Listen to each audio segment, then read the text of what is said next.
डाल बाबे के डरे डरे सा देखो माही मनीषा फरार रंग डाल बाबे के डरे सा देखो माही मनीषा फरार। Presented by Aruliya recording studio. करत लइकन की है डिमांड होली में डांसर बुलाओ बरान होली में डांसर बुलाओ बरान। करत लइकन की है डिमांड होली में डांसर बुलाओ बरान। रंग डाले सब बेकरार है छोटकी भी तो यार है बड़की भी तो यार है छोटकी भी तो यार है बड़की भी तो यार है। रंग डाला बाबे के डरे सा देखो माही मनीषा फरार है रंग डाला बाबे के डरे सा देखो माही मनीषा फरार है।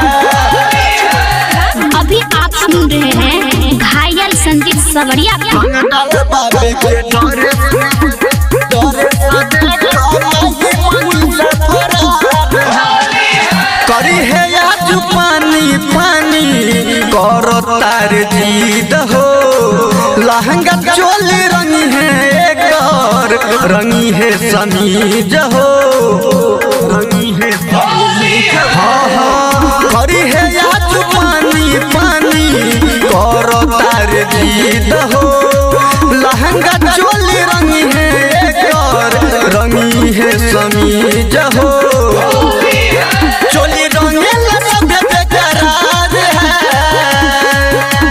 छोटकी भी तो यार है बड़की भी तो यार है छोटकी भी तो यार है बड़की भी तो यार है।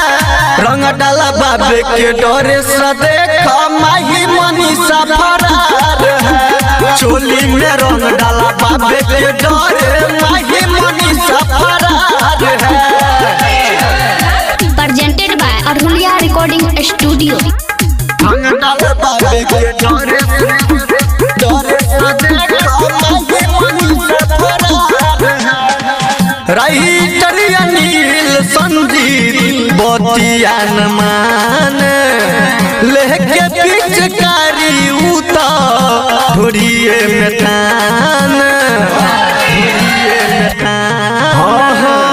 राइटर अनिल संजीव बतियान मान लेके पिचकारी उता ढोरिए में तान रंग लेके करत इंतजार है